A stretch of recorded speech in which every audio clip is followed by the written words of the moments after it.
Palestine produced Palestine passports, currency including the Palestine pound, and postage stamps.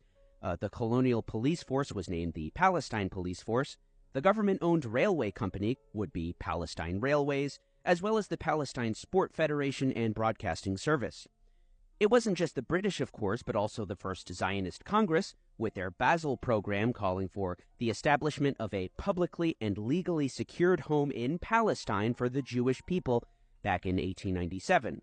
The Zionist settlers established the Jewish Agency for Palestine, the Palestine Post, the Palestine Office, the Palestine Orchestra, the Anglo-Palestine Bank, the Palestine Electric Company, the Palestine Water Company, the Palestine Mortgage and Credit Bank, Automobile Corporation. Of course, later on, a systematic renaming of the destroyed villages, a result of the Nakba, or catastrophe of 1947 to 1949, entailed the renaming of place names, often arbitrarily, using a revived modern Hebrew language.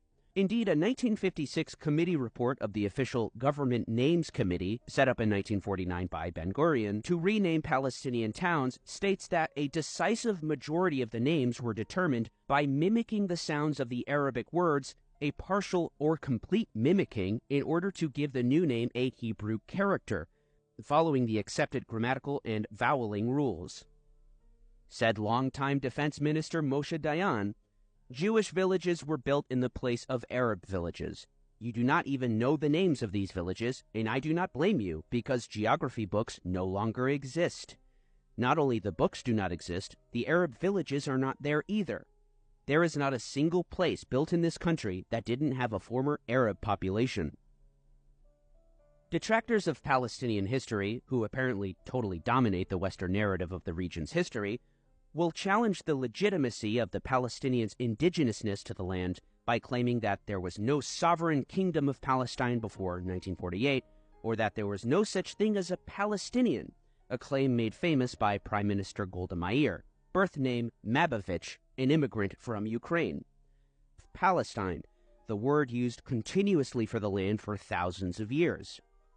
First documented in the late Bronze Age, about 3,200 years ago, the name Palestine is the conventional name used between 450 BC and 1948 AD to describe a geographic region between the Mediterranean Sea and the Jordan River and various adjoining lands. The name Palestine was widely used by the most important ancient Greek historians, cartographers, writers, philosophers, and scientists, including Herodotus, Aristotle, and Ptolemy. The Greco-Roman Byzantine name Palestine is commonly found in major classical Greek texts, especially the histories of Herodotus, written near the mid-5th century BC.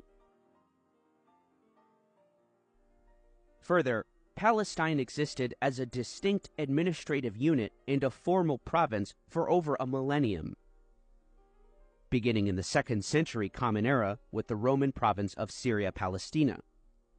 Emperor Hadrian chose the 1,000-year-old name Philistia, the most common geopolitical designation for Palestine used by Greek geographers and historians, long before the Old Testament stories were put together. With the advent of the Byzantine Empire, Palestine was separated into 3 provinces, Palestina Prima, Secunda, and Salutaris.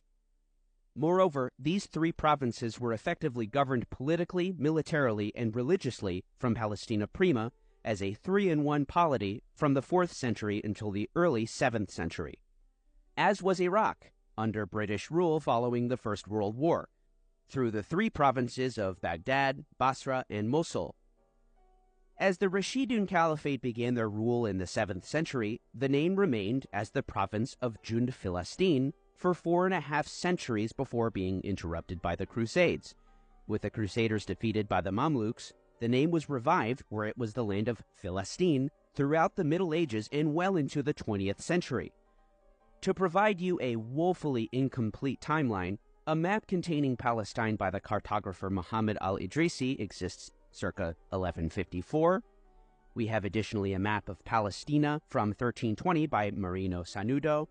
Jumping ahead to 1450, Fra Mauro completes the most detailed map in the world up to that point, showing Palestina. The map of Palestina Moderna et Terra Sancta is published in 1480. Jumping further to the 18th century for Palestina ex monumentis veteris illustratae, published in 1714.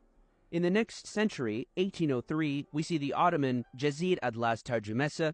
In the 15th century Mamluk literature, Mujir al-Din al-Ulaymi refers 22 times to Philistine in his glorious history of Al-Quds and Al-Khalil. By the 18th century, we can see that Palestine as a distinct country was common perception in Europe. In 1747, Thomas Salmon describes Palestine for the Modern Gazetteer of London. And the ubiquitousness of the name Palestine to describe the region is apparent certainly in the 19th century, as these titles show.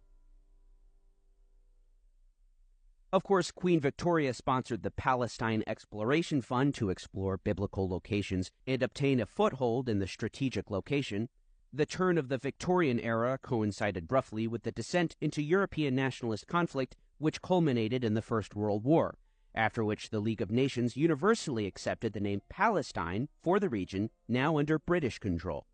And so the British military governor Sir Ronald Storrs established the Palestine Archaeological Museum. Jerusalem's significance historically, especially among the Zionist movement of the late 19th and early 20th centuries, is tentative. As explained in a helpful article for the New York Review of Books by Avishai Margalit, professor emeritus of philosophy at Hebrew University, Margalit points out that the founding of Jerusalem predates Islam, Christianity, and in fact Judaism itself. It is thought that Jerusalem was founded about 4,000 years ago as a city of ritual worship by the Canaanites. Jumping ahead thousands of years, Zionism had ambitions to create a new Jewish society, but Jerusalem was the least appropriate place for the founding of such a new society. Most of the Jerusalem Jews were part of an ultra-Orthodox community of the sort that the Zionists were rebelling against, a community that lived on donations and did not have the kind of productive life that the Zionist revolution aspired to.